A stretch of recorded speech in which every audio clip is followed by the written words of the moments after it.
ngi leen di gërëm di leen wax aussi ne leen Djibril Fall bi ngeen xamoon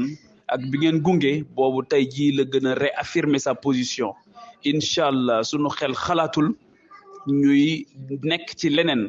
lu dul taxawu askanu Sénégal bi ñu jógee dañu waxoon ne sunu yitte moom mooy incarner une troisième voie boobu ci loolu la ñu nekk ba tey jii benn interlocuteur rek la ñu am kenn rek la ñuy waxal muy askanu Sénégal